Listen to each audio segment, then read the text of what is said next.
आरती का दिन है।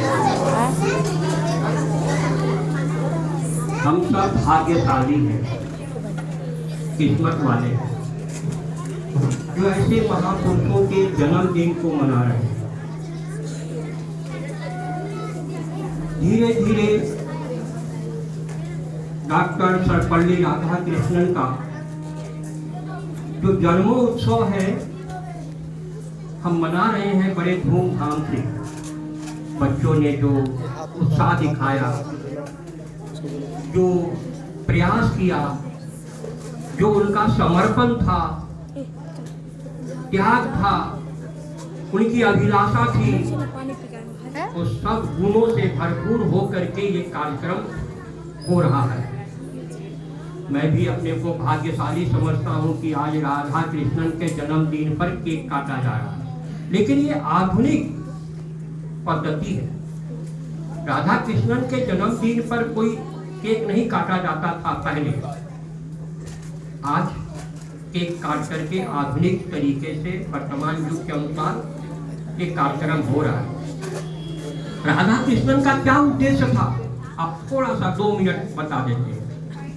हम भी जब छोटे थे आपके तरह सरकारी स्कूल में पढ़ते थे तो वहाँ 10 पैसे, 20 पैसे, 50 पैसे के टिकट आती थी और सब सरकारी स्कूलों में उसे बेच करके पैसे को जमा करके हर राज्य के राजधानी में भेजा जाता था पैसा जमा करके, और वह पैसा फिर चला जाता था केंद्र सरकार के पास। और उस पैसे का उपयोग क्या करने के लिए था, जो गरीब, निर्धन, बीमार ऐसे जो शिक्षक हैं उन्हीं को दान दिया जाता था। पहले शिक्षकों का वेतन बहुत कम था, शिक्षकों का वेतन बहुत ही कम था।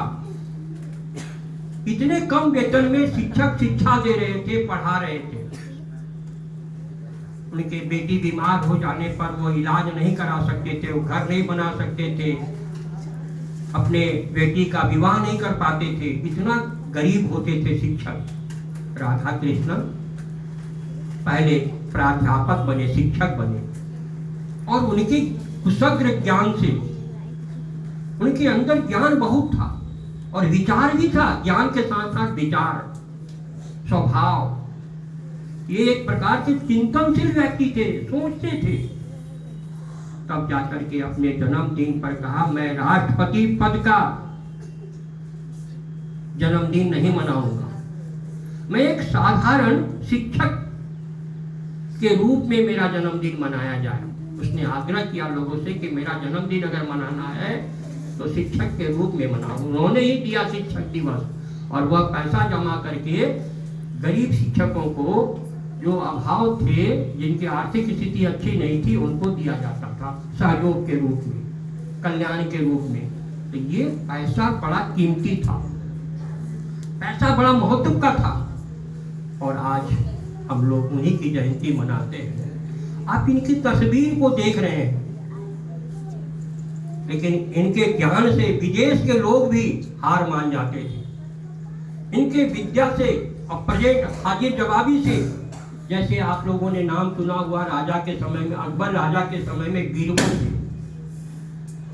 अकबर नाम का राजा थे, उनके दरबार में बीरबल एक मंत्री थे। तो बीरबल के जैसा ही राधा कृष्णन थे, कुशाग्र बुद्धि के, हाजिर जवाबी तुरंत देते थे। आपको भी इसी तस्वीर को देख करके आप भी महान बनने का सपना जरूर देखिए। ऐसा नहीं कि हम खाली जयंती मनाने के लिए यहाँ बैठे, नहीं, आपको बनना है, और बनाने के लिए आपको मेहनत करना होगा, शिक्षकों को आदर करना होगा, शिक्षकों को सम्मान देना होगा। मैं सुबह से देख रहा हूँ कि अब आडंबर, दिखावा, फैशन का युग आ गया। खड़े खड़े कोई कह दिया गुड मॉर्निंग सर। पहले हमारी जो संस्कृति है, हमारी जो परंपरा है, शिक्षकों का चरण स्पर्श करके, शिक्षकों का चरण स्पर्श करके आशीर्वाद लेना, क्योंकि शिक्षकों का मस्तिष्क से लेकर के अंतिम में उनका ज्ञान चरण में आता है। बुद्धि जो है अंतिम में चरण में जाती है, पैरों में जाती है, जहाँ पैर छूने से उनकी सारी ज्ञान और बुद्धि का आशीर्वाद प्राप्त करना पड़ता है। इसीलिए लोग पैर छूते हैं। पैर क्यों छूते हैं? पैर तो धूल में चलता है, मट्टी में चलता है, गंदगी में चलता है। पैर जैसे तैसे होते, फिर पैर को क्यों छुएंगे हम? नहीं, वो पैर जो है, चरण जो है, वो पूरे मस्तिष्क का, यहाँ से सारी ज्ञान और बुद्धि नीचे तक चली गई है, और हम उसको जो है स्पर्श करके, जहाँ टच करते हैं, टच करके हम उसको प्राप्त कर लेते हैं। जैसे कोई चुंबक, कोई बिजली, उसी से हम प्राप्त करते हैं और पा करके ज्ञान पा करके हम फिर आगे बढ़ते हैं, और हमारी अपनी इच्छा के अनुसार आप कुछ भी कर पाएंगे। इसीलिए शिक्षकों का मान सम्मान मर्यादा देना चाहिए। आपने कबीर का नाम सुना होगा। कबीर एक महान संत थे। उनके सामने भगवान भी खड़े हैं और गुरु भी खड़े हैं। पहले किसको प्रणाम करेंगे? आपके सामने माँ पिताजी और गुरु हैं, अब किसको प्रणाम करेंगे? आपको भी बड़ा दुविधा होगा कि किसको पहले प्रणाम करें। तो कबीर भी कहते हैं अपने दोहे में, खड़े हूं दोनों किसको लागू पाऊं। तब कबीर ने कहा कि सबसे पहले अपने गुरु को प्रणाम करो, उन्होंने ही सब कुछ बताया है, माँ और पिता परिवार सबको दिया, ज्ञान दिया। इसीलिए सबसे पहले उन्होंने गुरु को चरण स्पर्श करने के लिए ज्ञान दिए, शिक्षा दिए, बताए। तो हम लोगों को चाहिए कि शिक्षक जो है, गुरु जो है, सर्वश्रेष्ठ है।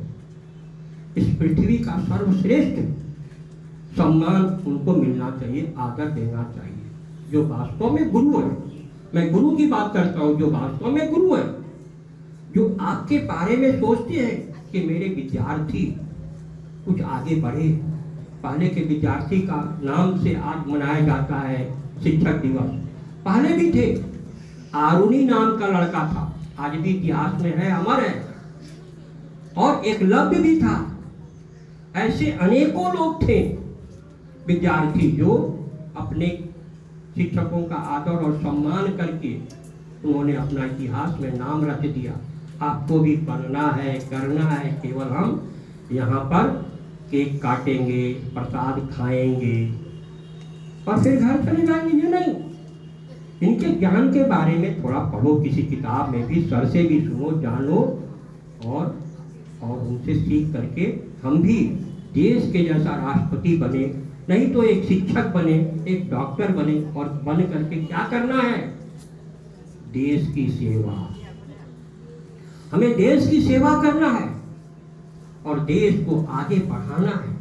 आज भी हमारे देश में जितने बड़े बड़े अफसर हैं या कोई नेता भी हैं, बहुत मेहनत करते हैं, तब देश आगे बढ़ रहा है। बहुत मेहनत करते हैं, कठोर मेहनत, मेहनत नहीं कठोर मेहनत। आपको भी पढ़ाई में जितना मेहनत करोगे, कठोर करोगे, अकेले ध्यान से मन से पढ़ो, और जो समझ में नहीं आए शिक्षक से पूछो। बात समय कम है, आप लोग भी करेंगे। आपको इतना ही कहेंगे कि आज का जन्मदिन में सबको ये सोच के चल जाना कि हम भी राधा कृष्ण के जैसा विद्वान ज्ञानी बनेंगे। नहीं बन सकेंगे ऐसा कभी मत सोचना। आदमी सोचता है कि हम नहीं सकेंगे, ये मत कर सोचना। बस इतने ही आप लोग बनने का सपना देख करके आगे बढ़ना। अब मैं अपने कार्यक्रम के अनुसार, आप लोगों के कार्यक्रम के अनुसार कार्यक्रम को आगे बढ़ाता हूँ। एक बार बोलिए, डॉक्टर सर्वपल्ली राधा कृष्णन की, डॉक्टर सर्वपल्ली राधा कृष्णन की, डॉक्टर सर्वपल्ली राधा कृष्णन की। 5 सितंबर 5 सितंबर 5 सितंबर 5 सितंबर